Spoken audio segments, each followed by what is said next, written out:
समंदर की गहराइयों से इस वक्त एक ऐसी खौफनाक और सनसनीखेज खबर सामने आ रही है जिसने पूरी दुनिया की नौसेनाओं में खलबली मचा दी है।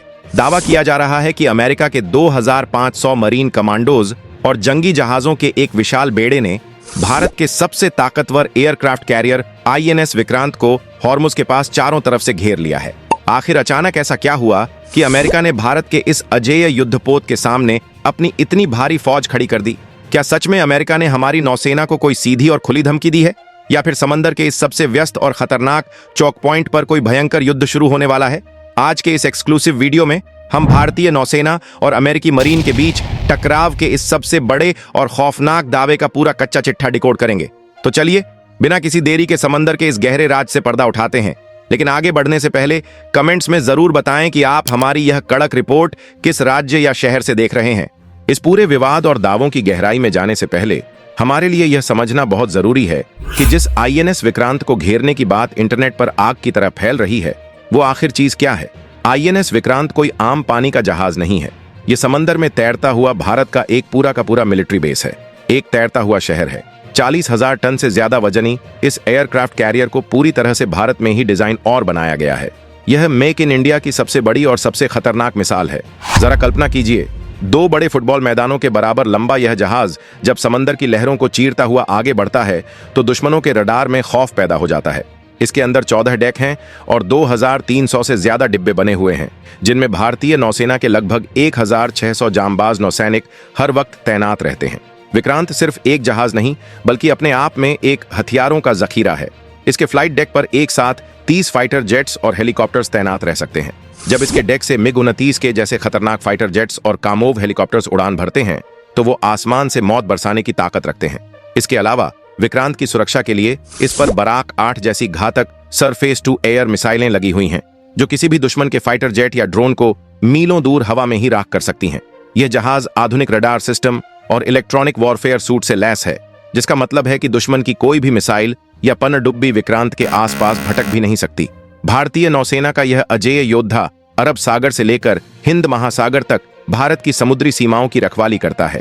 अब सवाल यह उठता है कि इतने खतरनाक और अजेय युद्धपोत को घेरने की हिम्मत आखिर अमेरिका ने क्यों की, और वो भी होर्मुज जैसी खतरनाक जगह पर।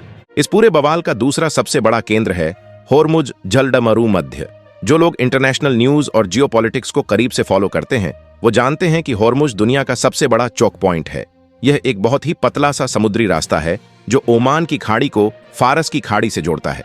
इस पतले से रास्ते के एक तरफ ईरान की सीमा है और दूसरी तरफ संयुक्त अरब अमीरात और ओमान है। आपको जानकर हैरानी होगी कि पूरी दुनिया का लगभग 20% कच्चा तेल इसी पतले से रास्ते से होकर गुजरता है। रोजाना हजारों बड़े बड़े ऑयल टैंकर और मालवाहक जहाज यहाँ से निकलते हैं। अगर किसी भी वजह से यह रास्ता एक दिन के लिए भी बंद हो जाए तो पूरी दुनिया में पेट्रोल और डीजल की हाहाकार मच जाएगी, ग्लोबल इकोनॉमी क्रैश हो सकती है और कई देशों में महंगाई आसमान छूने लगेगी। यही वजह है कि होर्मुज का इलाका हमेशा से एक टिक टिक करता हुआ टाइम बम रहा है। ईरान अक्सर अमेरिका और पश्चिमी देशों को धमकी देता रहता है कि अगर उस पर कोई भी हमला हुआ तो वो अपनी मिसाइलों और फास्ट अटैक नावों से होर्मुज के रास्ते को पूरी तरह ब्लॉक कर देगा। इसी खौफ और इस इलाके की अहमियत को देखते हुए दुनिया भर की बड़ी नौसेनाएं, चाहे वो अमेरिका हो, ब्रिटेन हो, फ्रांस हो या भारत, अपने युद्धपोतों को यहाँ गश्त के लिए भेजती रहती हैं ताकि उनके देश के व्यापारिक जहाज सुरक्षित वहां से निकल सकें। इंटरनेट पर वायरल हो रही खबरों के मुताबिक भारतीय नौसेना का INS विक्रांत भी इसी इलाके में अपनी रूटीन गश्त पर था जब उसका आमना सामना अमेरिकी मरीन से हुआ। अब आते हैं कहानी के तीसरे और सबसे खौफनाक हिस्से पर, अमेरिका के 2500 मरीन कमांडोज की तैनाती। अमेरिका ने हाल ही में अपने बटान एम्फीबियस रेडी ग्रुप और 26वीं मरीन एक्सपीडिशनरी यूनिट को मिडिल ईस्ट के इसी हॉर्मुज इलाके में तैनात किया है। ये कोई साधारण सैनिकों की टुकड़ी नहीं है। अमेरिकी मरीन दुनिया की सबसे खतरनाक और एडवांस स्ट्राइक फोर्स मानी जाती है। इन 2500 सैनिकों के साथ अमेरिका ने USS बटान नाम का एक बहुत बड़ा एम्फीबियस असॉल्ट शिप और USS कार्टर हॉल नाम का एक डॉक लैंडिंग शिप भेजा है। USS बटान लगभग एक छोटे एयरक्राफ्ट कैरियर जैसा ही दिखता है। इसके डेक पर खूंखार हैरियर फाइटर जेट्स और ऑस्प्रे टिल्ट रोटर एयरक्राफ्ट मौजूद होते हैं, जो पलक झपकते ही दुश्मन के इलाके में अपने कमांडोज उतार सकते हैं। इंटरनेट पर जो खौफनाक नैरेटिव सेट किया जा रहा है उसके अनुसार अमेरिका ने अपने इन सबसे आधुनिक जंगी जहाजों और 2500 मरीन कमांडोज का पूरा बेड़ा सीधा भारत के आईएनएस विक्रांत के सामने लाकर खड़ा कर दिया है। वायरल थंबनेल्स और वीडियोस में दावा किया जा रहा है कि अमेरिकी बेड़े ने विक्रांत का रास्ता रोक लिया और रेडियो पर एक चेतावनी दी कि हमारे इलाके से पीछे हट जाओ। यह दावा इतना सनसनीखेज है कि इसे सुनते ही किसी भी भारतीय का खून खौल उठे। वायरल हो रहे कई यूट्यूब वीडियोस और सोशल मीडिया पोस्ट्स में इस तथाकथित आमने सामने की टक्कर को एक हॉलीवुड थ्रिलर फिल्म की तरह पेश किया जा रहा है। दावों में कहा जा रहा है कि जब आईएनएस विक्रांत अरब सागर से होते हुए होर्मुज की तरफ बढ़ रहा था, तभी उसके रडार पर अचानक अमेरिकी नेवी के जहाजों का एक बड़ा फॉर्मेशन नजर आया। दावों के मुताबिक विक्रांत के कैप्टन ने तुरंत अपने फाइटर पायलट्स को रेड अलर्ट पर डाल दिया और मिग 29 के इंजन स्टार्ट कर दिए गए। कहा जा रहा है कि दोनों देशों के जहाजों के बीच की दूरी बहुत कम रह गई थी और कोई भी एक छोटी सी गलती या गलतफहमी समंदर में एक बहुत बड़ी जंग की शुरुआत कर सकती थी। कुछ भ्रामक रिपोर्ट्स और अफवाहों में तो यहां तक दावा किया गया कि अमेरिका भारत की बढ़ती हुई नौसैनिक ताकत से घबरा गया है और वो विक्रांत को हॉर्मुज में अपनी ताकत दिखाने से रोकना चाहता है। इन झूठे और भड़काऊ दावों को इस तरह पेश किया जा रहा है कि आम जनता के बीच भारी गलतफहमी पैदा हो गई है और लोग इस तथाकथित घेराबंदी को लेकर अमेरिका पर अपना भारी गुस्सा निकाल रहे हैं। जब भी भारत और अमेरिका की नौसेनाओं के बीच किसी टकराव की बात आती है तो हर भारतीय के दिमाग में 1971 की उस जंग का इतिहास ताजा हो जाता है। उस समय भारत और पाकिस्तान के बीच युद्ध चल रहा था और अमेरिका ने पाकिस्तान का साथ देते हुए भारत को डराने के लिए बंगाल की खाड़ी में अपना सबसे बड़ा एयरक्राफ्ट कैरियर यूएसएस एंटरप्राइज और टास्क फोर्स 74 भेज दिया था। वो एक ऐसा वक्त था जब भारत सच में एक बड़े खतरे का सामना कर रहा था और तब रूस ने अपनी पनडुब्बियां भेजकर भारत की मदद की थी। आज भी इसी 1971 के ऐतिहासिक संदर्भ का बार बार जिक्र करके एक ऐसा माहौल तैयार किया जा रहा है जिससे आम जनता के मन में असुरक्षा पैदा हो।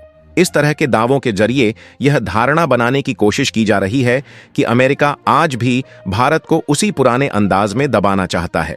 लेकिन अगर हम भावनाओं से बाहर निकलकर आज की जियोपॉलिटिक्स की असली बिसात को देखें तो हालात 1971 से बिल्कुल अलग हैं। आज भारत और अमेरिका दुनिया के सबसे करीबी रणनीतिक साझेदार हैं। भारतीय और अमेरिकी नौसेना अक्सर समंदर में एक साथ मालाबार और टाइगर ट्रायम्फ जैसे बड़े युद्धाभ्यास करती हैं।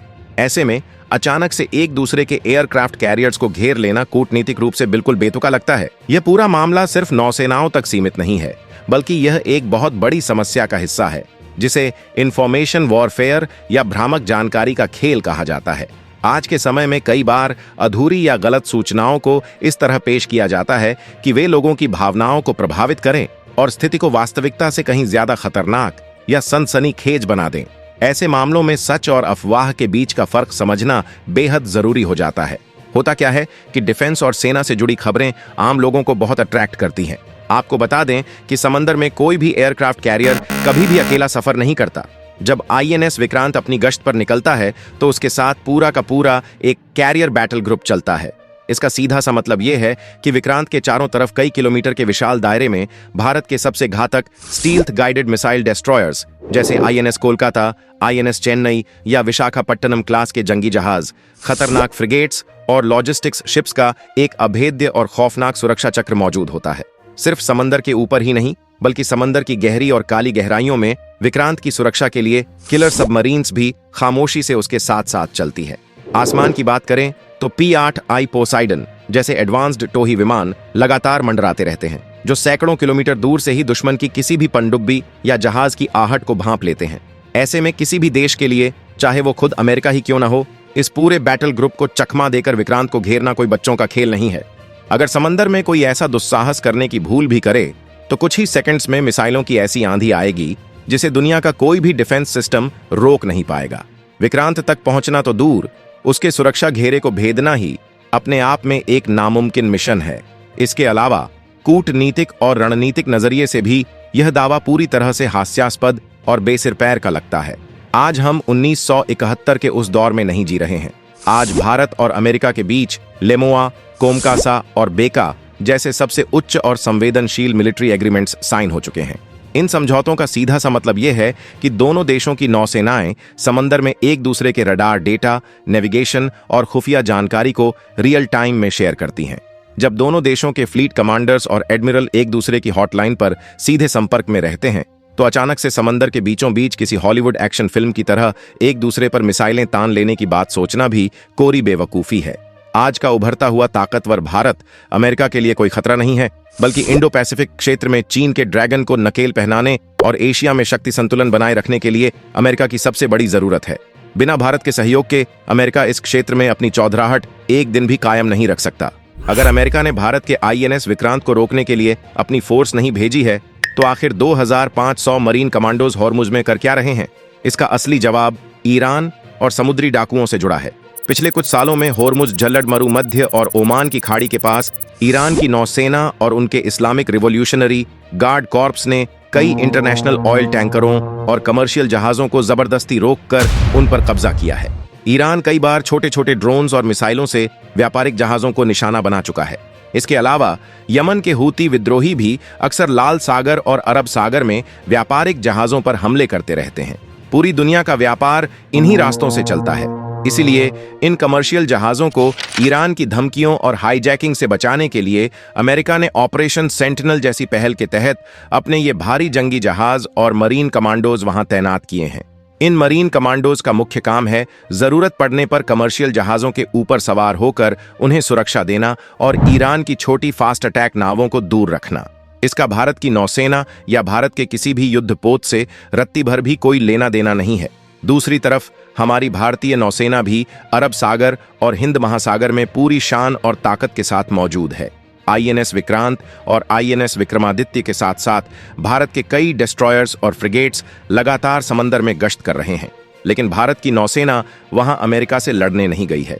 भारत का मकसद भी वही है, समुद्री व्यापार के रास्तों को सुरक्षित रखना। हाल ही में जब अरब सागर में कुछ कमर्शियल जहाजों पर ड्रोन हमले हुए थे और सोमालिया के समुद्री डाकुओं ने जहाजों को हाईजैक करने की कोशिश की थी, तब भारतीय नौसेना के मार्कोस ने ही सबसे पहले पहुंचकर उन जहाजों को रेस्क्यू किया था। आज के समय में भारतीय नौसेना इस पूरे क्षेत्र में एक नेट सिक्योरिटी प्रोवाइडर के रूप में काम कर रही है। अमेरिका, फ्रांस और ब्रिटेन जैसे देश भारत की इस भूमिका की बहुत इज्जत करते हैं और वे भारत के साथ मिलकर काम करना चाहते हैं। इसलिए भारत के एयरक्राफ्ट कैरियर को घेरने की बात सोचना भी इंटरनेशनल कूटनीति की समझ के बिल्कुल खिलाफ है। लेकिन दोस्तों, यहाँ एक बहुत बड़ा और कड़वा सवाल खड़ा होता है जिसे हम सबको गहराई से समझने की जरूरत है। आखिर क्यों बार बार हमारे देश की सेना, हमारे गौरवशाली युद्धपोतों और हमारी समुद्री सुरक्षा को लेकर इस तरह के भ्रामक और डरावने दावे किए जाते हैं? इसका सीधा सा जवाब है डिजिटल प्रोपेगेंडा और माइंड गेम। जब कोई इस तरह की सनसनीखेज खबर पढ़ता है कि भारत को घेर लिया गया, तो एक सच्चे हिंदुस्तानी का खून उबलना स्वाभाविक है। इसी पवित्र भावना और देशभक्ति का फायदा आज वो तत्व उठा रहे हैं जो सिर्फ सनसनी फैलाकर लोगों के अंदर असुरक्षा का माहौल पैदा करना चाहते हैं। यह एक तरह का इंफॉर्मेशन वॉर है, जहां सच को इस तरह मरोड़कर पेश किया जाता है कि आप डरें, उत्तेजित हों और बिना सोचे समझे किसी भी गलत जानकारी पर भरोसा कर लें। हमें यह समझना होगा कि आज का भारत 1971 का वह पुराना भारत नहीं है जिसे कोई भी विदेशी बेड़ा आंख दिखाकर डरा सके। आज हम रक्षा क्षेत्र में न केवल आत्मनिर्भर हो रहे हैं, बल्कि दुनिया को रास्ता दिखा रहे हैं। आज जब हमारा विक्रांत समंदर की लहरों पर राज करता है, तो वह केवल लोहे का एक जहाज नहीं होता, वह 140 करोड़ भारतीयों के अडिग आत्मविश्वास का प्रतीक होता है। आधुनिक युग की कूटनीति में राष्ट्रों के बीच टकराव अब केवल मिसाइलों से नहीं, बल्कि नैरेटिव से भी होता है। भ्रामक जानकारी फैलाना आज के दौर का वह अदृश्य हथियार है जो समाज में भ्रम और नफरत पैदा करता है। भारतीय नौसेना और मार्कोस कमांडोज समंदर की उन खौफनाक लहरों के बीच इसलिए तैनात हैं ताकि हम सुरक्षित रह सकें। वे आज भारत की बढ़ती ग्लोबल पावर के असली प्रहरी हैं। INS विक्रांत का अरब सागर में होना किसी युद्ध का संकेत नहीं, बल्कि इस बात का प्रमाण है कि भारत अब वैश्विक सुरक्षा में एक निर्णायक भूमिका के लिए तैयार है। यह हमारी मजबूत सैन्य कूटनीति का हिस्सा है, जिसे कुछ तत्व भ्रम फैलाकर डरावना बनाने की कोशिश करते हैं। दोस्तों, असलियत यह है कि होर्मुज में तैनात 2500 अमेरिकी मरीन का विक्रांत से कोई वास्ता नहीं है। वे वहां ईरान की धमकियों से कमर्शियल जहाजों को बचाने गए हैं। वहीं हमारी भारतीय नौसेना अरब सागर में पूरी शान और आजादी के साथ गश्त कर रही है। भारत और अमेरिका आज रणनीतिक दोस्त हैं, जो समंदर में एक साथ युद्धाभ्यास करते हैं, न कि एक दूसरे पर मिसाइलें तानते हैं। हमारे INS विक्रांत की तरफ आंख उठाने की जुर्रत आज दुनिया में किसी की नहीं है। दोस्तों, तो ये था समंदर में रचे गए और INS विक्रांत के नाम पर फैलाए जा रहे इस सबसे बड़े फेक न्यूज का पूरा सच। अगर आपको यह कड़क और इन्वेस्टिगेटिव रियलिटी चेक पसंद आया हो, तो इस वीडियो को तुरंत लाइक करें और इसे हर उस सच्चे हिंदुस्तानी के साथ शेयर जरूर करें जिसे अपनी नौसेना पर गर्व है। ऐसी ही बिना मिलावट वाली एकदम सटीक और असली जियोपॉलिटिकल खबरों के लिए हमारे चैनल को अभी सब्सक्राइब करके बेल आइकन दबाना बिल्कुल न भूलें, ताकि सच की आवाज सबसे पहले आप तक पहुंचे। हमेशा सच का साथ दें और फेक न्यूज से सावधान रहें। मिलते हैं अगली वीडियो में एक नए सच और एक नए बड़े खुलासे के साथ। तब तक अपना और अपनों का ख्याल रखें। जय हिंद, वंदे मातरम।